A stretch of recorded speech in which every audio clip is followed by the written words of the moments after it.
आपले प्रतिनिधी अमोल धर्माधिकारी आपल्यासोबत जोडले गेले आहेत आणि त्याचबरोबर बीड वरून विकास मानेही आपल्यासोबत जोडले गेले आहेत। आणि अमोलकडे सगळ्यात आधी जाऊयात, कारण जे महायुतीचे उमेदवार आहेत ते इथे आपल्याला दिसून येत आहेत, मतदानासाठी ते आलेले आहेत। अमोल, सध्याचे काय अपडेट्स?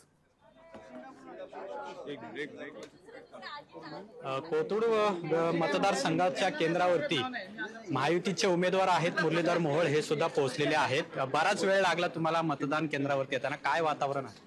नाही, सकाळी मी काही केंद्रावरती भेटीगाठी होत्या, देवदर्शन होतं आणि म्हणून थोडासा वेळ लागला, पण आता मतदानाला चाललंय, कुटुंब सगळे येत आहे।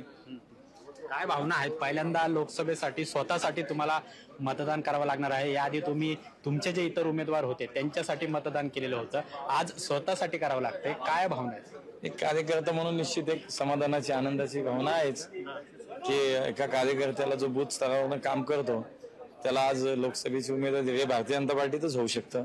त्यामुळे समाधान माझ्या पक्षाचा, मला अभिमान आहे संघटनेचा। फडके हौदमध्ये काँग्रेसने एक बॅनर लावलेला आहे, या ठिकाणी स्लिप तुम्हाला मिळेल अशाचा तो बॅनर आहे। भाजप आक्रमक झालेले आहेत, तुमचे हेमंत रासने आहेत ते तिथं उपोषणाला बसलेले आहेत, काय नेमकं यावर? नाही, त्याची काय कायदेशीर त्याच्यात हे आहे ते तपासलं पाहिजे, त्याला अधिकृत मान्यता आहे नाही बॅनरला लावायला ते तपासलं पाहिजे। मला असं वाटतं जर नसेल ते काढलं पाहिजे, हे नक्की कारवाई केली पाहिजे। हा, जर त्याला कायदेशीर परवानगी नसेल तर काढलं पाहिजे, त्याला परवानगी असेल तर ठीक आहे, पण नसेल तर काढलं पाहिजे। तेच हेमंत रासने म्हणतायत की याला परवानगी आहे की नाही ते दाखवा, परवानगी असेल तर राहू द्या, नसेल तर काढा। कालही आपण पाहिलं सहकारनगर पोलीस स्टेशन मध्ये ठिय्या आंदोलन रवींद्र धंगेकर आहे यांनी केलं, पैसे वाटल्याचा आरोप त्यांनी तुमच्यावरती केलेला होता आणि आज हा जो फ्लेक्स आहे तो फडके हौद परिसरामध्ये लागलेला दिसतो। एकंदरीत काय वाटते तुम्हाला?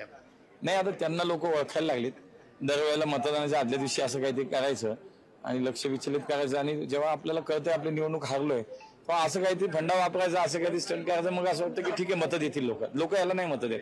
पुणेकर सुज्ञ आहेत, ते विकासाला मत देतात, ते विचाराला मत देतात आणि या शहराचं भविष्य कोणाच्या हातात सुरक्षित आहे आणि देशाचं प्रधानमंत्री कोण केलं पाहिजे या सगळ्या गोष्टीचा विचार करतात पुणेकर। तेव्हा अशा गोष्टीला मला वाटत नाही पुणेकर फार महत्व देतील।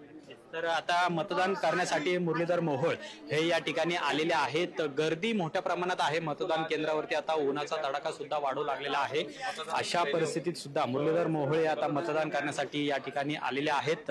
ही रांग आपण पाहतोय, मोठी रांग आहे ती मतदानासाठी लागलेली आहे। निश्चितच अमोल, या ठिकाणी मोठी रांग आपल्याला पाहायला मिळते। आता मुरलीधर मोहोळ हे सुद्धा सामान्यांच्या रांगेमध्ये उभे राहून मतदान करतात का, किती वेळ ते उभे राहतात ते बघावं लागणार आहे। लोकशाही मराठी, ऐका, पहा, जागरूक रहा।